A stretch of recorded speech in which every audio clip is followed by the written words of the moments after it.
बिस्मिल्लाहिर्रहमानिर्रहीम। अस्सलाम वालेकुम। माय नेम इज़ इंतज़ार खान। आज मैं आपके साथ एक टॉपिक डिस्कस करूँगा जिसका नेम है internal method of quality assessments. आज हम सिर्फ इसकी एमसीक्यूज़ के बारे में डिस्कस करेंगे।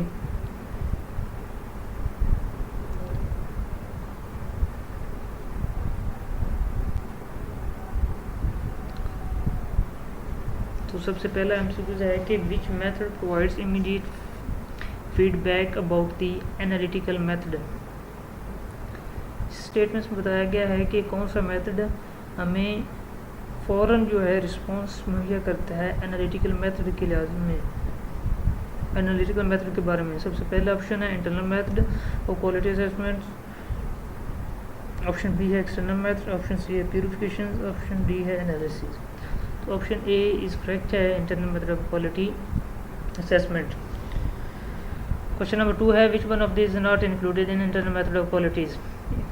इनमें से कौन सी चीज़ इंटरनल मेथड ऑफ क्वालिटी में इंक्लूड नहीं है। ऑप्शन ए है स्पिक रिकवरीज, ऑप्शन बी है blank analysis, option C purifications, option D है स्टैंडर्ड। तो purifications internal method of quality assessment में नहीं यूज़ होते। क्वेश्चन नंबर 3 है an effective method of for determining the precision of analysis is. Analysis की precisions को determine करने के लिए कौन सा मेथड बहुत ही इफेक्टिव है। ऑप्शन ए है analysis duplicate samples, option B है ऑब्जर्वेशन, ऑप्शन सी है स्पिक रिकवरीज, ऑप्शन डी है स्टैंडर्ड सैंपल्स। ऑप्शन ए है करेक्ट। क्वेश्चन नंबर 4 है duplicate samples obtained by dividing single gross into. Duplicate samples हमें obtain होते हैं single cross को divide करना है किससे, 2 पार्ट से, 1 पार्ट से, 3 पार्ट्स या 4 पार्ट से। ऑप्शन ए है 2 पार्ट्स। हमने पढ़ा है ये internal method of quality assessments में।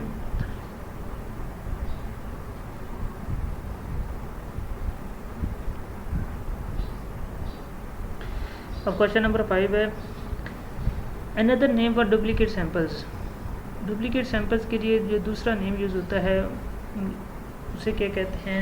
ऑप्शन ए है स्प्लिट सैंपल्स, ऑप्शन बी है स्टैंडर्ड सैंपल्स, ऑप्शन सी है फैक्ट्री सैंपल्स, ऑप्शन डी है कॉपी सैंपल्स। तो ऑप्शन ए है स्प्लिट सैंपल्स। क्वेश्चन नंबर 6 है blank used as. Option A है blanks किस लिए। क्वेश्चन नंबर 6 की स्टेटमेंट है कि ब्लैंक्स किस लिए यूज़ होते हैं। तो इसके ऑप्शन हैं to correct the signal for contributions, option B है for purification, option C analysis और ऑप्शन डी है इम्प्योरिटीज़।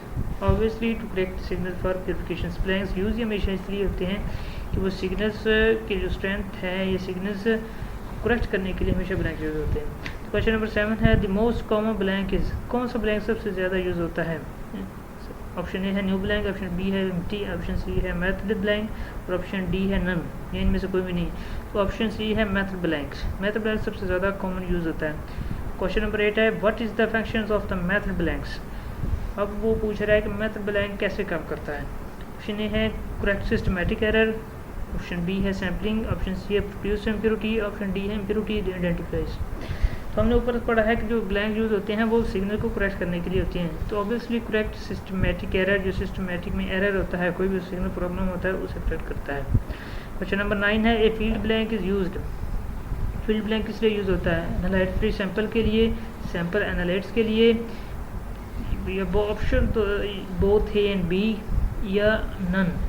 तो दोनों के लिए यूज़ होता है। एनालाइट फ्री सैंपल के लिए भी यूज़ होता है, सैंपल एनालाइट्स के लिए भी यूज़ होता है। और क्वेश्चन नंबर 10 है a trip blank helps to determine the systematic error.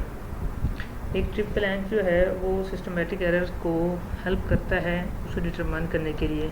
क्यों, वो पूछ रहा है क्यों। ऑप्शन है क्योंकि gross concentration of volatile organic compounds के लिए की वजह से, या B for free analyte sample के लिए, सैंपल को फ्री एनालाइट्स के लिए, या दोनों ऑप्शन दे रहा बोथ ए एंड बी के लिए या नन। तो ऑप्शन सी करेक्ट है। ये दोनों जो स्टेटमेंट्स हैं ए और बी, दोनों की वजह से ट्रिप ब्लैंक हमें सिस्टमैटिक एरर को डिटरमाइन करता है।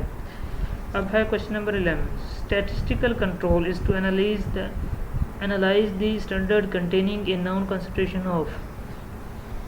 स्टैटिस्टिक कंट्रोल में जो हम किसी भी स्टैंडर्ड्स को एनालाइज करते हैं और उसके हम कंसंट्रेशन किस चीज़ की कंसंट्रेशन मालूम करते हैं। ऑप्शन ए है एनालाइट्स, ऑप्शन बी है सैंपल, ऑप्शन सी है इम्प्योरिटी, ऑप्शन डी है नन। तो ऑप्शन ए है एनालाइट्स। ऑब्वियसली हमें एनालाइट की ही कंसंट्रेशंस को एनालाइज करना होता है स्टैटिस्टिक कंट्रोल में। Recovery of known additions spike of analytes to math blank is, कहता है recovery of known addition spike of analytes to math blank is, option देता है वो a spike recoveries, option B है एनालिसिस, ऑप्शन सी है method of standards, option D है none.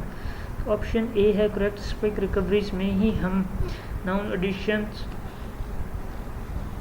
की recovery के साथ साथ मैथ ब्लैंक को भी रिकवर कर सकते हैं। अब question number 13, we can use the spike recoveries on math blank and field blanks to evaluate general performance. अब वो कहता है कि हम स्पाइक रिकवरीज को मैथ ब्लैंक या फील्ड ब्लैंक में यूज़ करते हैं जनरल परफॉर्मेंस को एवेल्यूएट करने के लिए। ऑप्शन वो आगे ऑप्शन देता है किस वजह से, फॉर एनालिटिकल प्रोसीजर के लिए, ऑप्शन बी है सैम्पलिंग के लिए, ऑप्शन सी है प्योरिफिकेशन के लिए, ऑप्शन डी है नन। तो अब ऑप्शन ए करेक्ट है फॉर एनालिटिकल प्रोसीजर के लिए। अब spike recoveries are used for the sample to detect systematic errors due to, मैंने पीछे भी पढ़ाया था कि जो स्पाइक रिकवरीज हैं वो सिस्टम्स के सिग्नल्स को करेक्ट करने के लिए यूज़ होती हैं। अब वही वो बहुत पूछ रहा है दूसरे अल्फाज में कि वो spike recoveries are used for the samples to detect the systematic error, को सिस्टमैटिक एरर को डिटेक्ट करता है क्योंकि स्पाइक रिकवरीज में ऐसी क्या चीज़ है जो डिटेक्ट करती है। ऑप्शन ए है analyse the free samples, option B है एनालिसिस, ऑप्शन सी है सैंपल मैट्रिक्स, ऑप्शन डी है sample volumes. Option C correct है सैंपल मैट्रिक्स।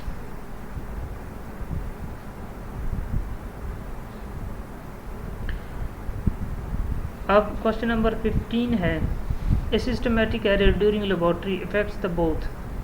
अब वो पूछता है कि जो सिस्टमैटिक एरर होता है लेबोरेटरी में किस चीज़ को, किन दो चीज़ों को ज़्यादा इफेक्ट करता है। ऑप्शन ए फील्ड ब्लैंक को मैथ ब्लैंक को, या option A field blank trip blank को, option C trip blank field blank को, डी नन।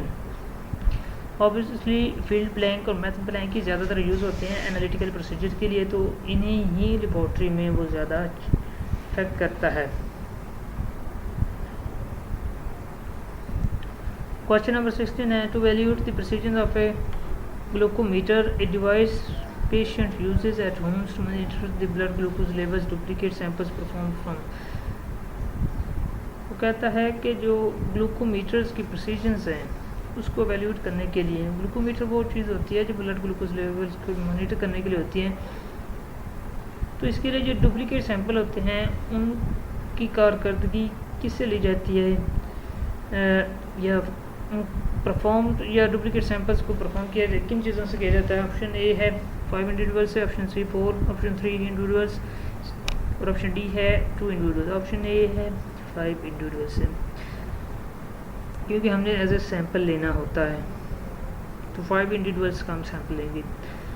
अब क्वेश्चन नंबर 17 है the fundamental principle of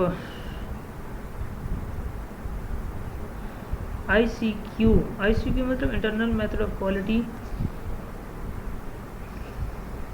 control is compare observations, compare process performance, purifications and none. तो option है compare process performances. और question number 18 है a control chart is, control chart क्या है, numerical value, non numerical value है, graphical method है, both A and B है या नन। तो ऑप्शन बी है वो है ग्राफिकल मेथड। तो ग्राफिकल चार्ट क्या है, ग्राफिकल मेथड है। अब क्वेश्चन नंबर 19 है control limits are line drawn on control chart to predict. वो कहता है कि कंट्रोल लाइंस ड्रा होती हैं कंट्रोल चार्ट पर, किस वजह से। ऑप्शन ए है इंफॉर्मेशन सैंपल के लिए, प्यूरिफिकेशंस के लिए या जियोग्राफिकल के लिए, या डी है नन। तो ऑप्शन सी करेक्ट है, जियोग्राफिकल क्राइटेरिया के लिए यूज़ होती हैं जो है कंट्रोल लाइन लिमिट्स। अब क्वेश्चन नंबर है 20, the analytical run refers to, analytical runs किस चीज़ को रेफर करता है? ऑप्शन ए है इंटरवल पीरियड्स के लिए, ऑप्शन बी है शॉर्ट के लिए, option C long, option D none. तो इंटरवल पीरियड्स के लिए, इंटरवल पीरियड्स के लिए जो है एनालिटिकल रन रेफर करता है। क्वेश्चन नंबर 21 है control rule means, control rule का क्या मतलब है? Control rule means, control rule का क्या मतलब है? डिसीजंस कंट्रोल क्राइटेरिया के लिए, इंटरप्रिटेशंस के लिए, कंट्रोल के लिए, नन। तो डिसीजंस क्राइटेरिया के लिए कंट्रोल रूल यूज होता है। अब 10x is a rule where a run is, 10x एक रूल है यहाँ पर आप वेयर ए रन इज, हम लोग एनालिटिकल रन के बारे में पता है कि वो इंटरवल पीरियड्स के लिए यूज़ होते हैं किसी भी चीज़ के लिए। तो इसमें वो कहता है 10x रूल है, उसमें एक रन से क्या मुराद है? Option A accepted, B rejected, C rejected, D none, option B rejected. Question number 23 है क्यूमुलेटिव सम और कस्टम मीन्स का क्या मतलब है? क्यूमुलेटिव सम और कस्टम मीन्स के क्या मतलब है? ऑप्शन है लिमिट टेक्निक्स के लिए, बी कंट्रोल टेक्निक्स के लिए, सी फोकस टेक्निक्स के लिए, डी नन के लिए। तो कंट्रोल टेक्निक्स इसका करेक्ट आंसर है। क्वेश्चन नंबर 24 है mean and range refer to, mean और रेंज किस चीज़ को वादा करते हैं? ऑप्शन ए है क्लिनिकल शेफर्ड्स प्रोसीजर के लिए, सैंपल के लिए, बोथ ए एंड बी या नन। तो हम बताएंगे क्लिनिकल शेफर्ड्स प्रोसीजर्स के लिए। अब quality control is widely used in industry but not used in, quality control industry में बहुत ज़्यादा यूज़ होता है लेकिन एक चीज़ में, इसमें से कौन सी चीज़ में यूज़ नहीं होता? उसमें कॉस्मेटिक्स में, एजुकेशन इंडस्ट्री में, हेल्थ केयर में या नन। ऑप्शन सी करेक्ट है, हेल्थ केयर में ये यूज़ नहीं होता। और क्वेश्चन नंबर 26 है therapeutic procedure includes, therapeutic procedures में कौन सी चीज़ इंक्लूड होती है? ऑप्शन ए है to count the spermatozoa accurately, option B है for purification, for identification, option C sampling के लिए, डी नन। तो थेराप्यूटिक प्रोसीजर्स में स्पर्मेटोजोआ को काउंट करते हैं एक्यूरेटली, तो ऑप्शन ए है correct. Consolidate information from internal auditions and prepare a report on, option A है फाइंडिंग, इम्प्योरिटीज है सेपरेशंस के लिए, रिकवरीज के लिए, नन। ऑप्शन ए है फाइंडिंग्स के लिए। We report the results for duplicate sample as x1 and x2 by determining, statement में बताया गया है कि हम डुप्लीकेट सैंपल्स को रिपोर्ट करते हैं एज x1 एंड x2, लेकिन किस चीज़ को डिटरमाइन करने से? ऑप्शन है डिफरेंस के, सेम के, ए या बी दोनों या नन। ऑप्शन है डिफरेंस के लिहाज से। अब क्वेश्चन नंबर 13 है the degree of freedom is same for standard deviation is the same as, कहता है कि जो डिग्री ऑफ फ्रीडम है वो सेम है फॉर स्टैंडर्ड डेविएशन के लिए। तो यही सेम होती है, वो ऑप्शन देता है किसके लिए? None of number of duplicate sample के लिए भी सेम होती है डिग्री फ्रीडम, या क्रॉस कर, या क्रॉस के लिए कंटेन, या both A and B, yes D है नन। तो ऑप्शन ए है नंबर ऑफ डुप्लीकेट सैंपल्स के लिए। क्वेश्चन नंबर 31 है a method blank is also called, method blank को कहा जाता है? Option A trip blank, option B field blank, option C reagent blank, option D none. तो option C है reagent blank, method blank को reagent blank भी कहा जाता है। A S R M is used is A, S R M क्या है? Option A non ideal, ideal choice, both A and B, D none. Option B है ideal choice के लिए। आगे है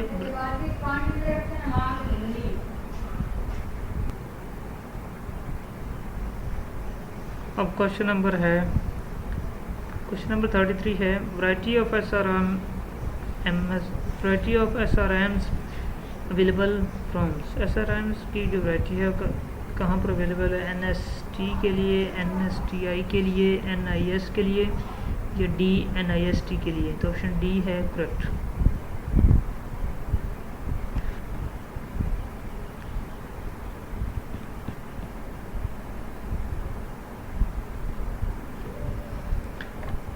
अब क्वेश्चन नंबर 34 है ICQ always carries a some level of suspicious, option B है एश्योरेंस, बी सी है both, D none. तो सस्पिशियस एक हमें कुछ तजस्सुस होता है ICQ मतलब इंटरनल क्वालिटी कंट्रोल में। अब क्वेश्चन नंबर 35 है सिर्फ के प्रोफिशिएंसी स्टैंडर्ड्स प्रिपेयर्ड बाय, जो प्रोफिशिएंसी स्टैंडर्ड्स हैं वो किस चीज़ से प्रिपेयर होते हैं? ऑप्शन ए है स्पॉन्सरिंग एजेंसी से, option B laboratory prepares, option C chemical prepares, option D none. तो ऑप्शन ए है करेक्ट, स्पॉन्सरिंग एजेंसी से। क्वेश्चन नंबर 36 है SRM स्टैंड्स फॉर। SRM वही बात बता रहा हूँ था मैं, आपने आपको ऊपर नहीं बताया SRM किस लिए स्टैंड है ये, क्योंकि मैंने MCQ बनाया था। SRM स्टैंड्स किस लिए होता है? SRM stands for sample agents के लिए, स्टैंडर्ड रेफरेंस में मटेरियल के लिए, ये बोथ हैं बी या नन। तो स्टैंडर्ड रेफरेंस मटेरियल के लिए SRM यूज होता है। तो आगे है MDL स्टैंड्स फॉर। MDL किस चीज़ को रेफर करता है? ऑप्शन ए है मेथड डिटेक्शन लिमिट्स के लिए, ऑप्शन बी है मेथड डबल लिमिटेड के लिए, ऑप्शन सी है मेथड डुप्लीकेट्स लिमिट्स के लिए, ऑप्शन डी है नन। तो ऑप्शन ए है मेथड डिटेक्शन लिमिट्स के लिए MDL यूज होता है। आगे है the most useful method for ICQ are those coordinated by. जो मोस्ट सूटेबल मेथड है वो इंटरनल क्वालिटी कंट्रोल के लिए वो कोऑर्डिनेट किस चीज़ से करता है? ए सिस्टमेटिक से, लेबॉर्ट्री से, नेचुरली से, डी नन। तो ऑप्शन बी करेक्ट है, लेबॉर्ट्री से। आगे the concentration of analytics determined by spike and. तो एनालिटिक की जो कंसंट्रेशन है वो एक तो स्पाइक से हमें डिटरमाइन होती है, एक और चीज़ है जिससे हम एनालिटिक कंसंट्रेशंस को मेजर कर सकते हैं, वो है अनस्पाइक।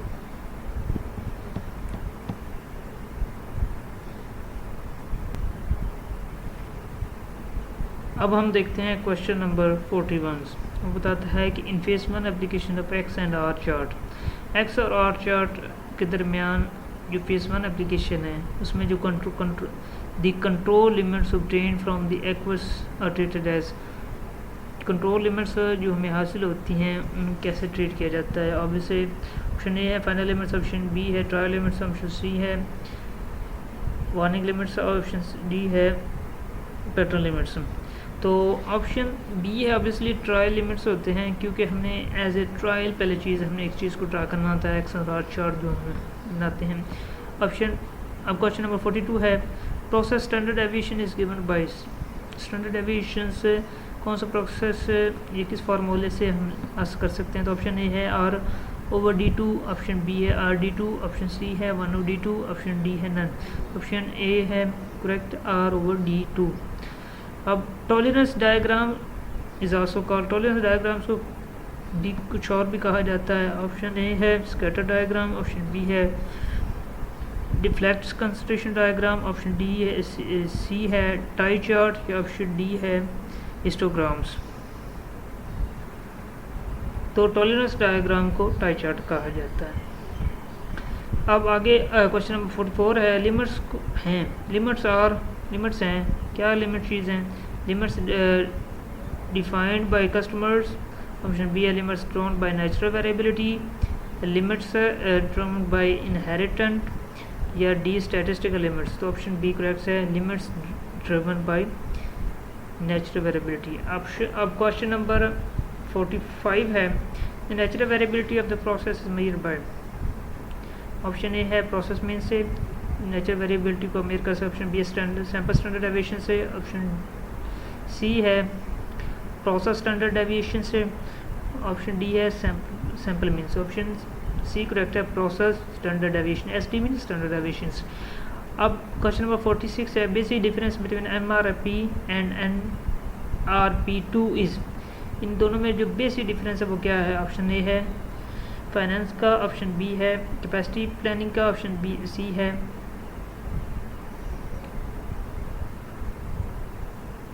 बोन का, ऑप्शन डी है इन्वेंट्री का। तो ऑप्शन ए करेक्ट है फाइनेंस का। ऑप्शन क्वेश्चन नंबर 47 है कि which of the following options include the materials and components controls. इनमें से कौन सा ऑप्शंस इंक्लूड करता है मटेरियल कंपोनेंट्स कंट्रोल को? ऑप्शन ए है quality control, option B feedback, option C development, option standard deviation, option D है none. Option A correct है क्वालिटी कंट्रोल। अब क्वेश्चन नंबर 49 की तरफ देखते हैं। वो कहता है ऑप्शन, उसकी स्टेटमेंट है select the options which is not an approval in SQA। इसमें कौन सी चीज़ है जो नॉट अप्रेजल होती है SQA में? Option A inter process inspections, maintenance, testing या costly plannings. Option D costly plannings. अब क्वेश्चन नंबर 15 है कि select the people who identify and correct the document and also verify the correctness of softwares. ये किस चीज़ को refer करता है? जो किसी भी सॉफ्टवेयर की करेक्टनेस को भी वेरीफाई कर सके। Option A SQA team, option B project team, option C है प्रोजेक्ट मैनेजर या डी है ऑल ऑफ द मेंशन्ड। तो ऑप्शन ए है SQA टीम। तो आज हमने आपके साथ 15 क्वेश्चंस डिस्कस किए हैं और इनके आंसर भी डिस्कस किए हैं। That's all, thank you.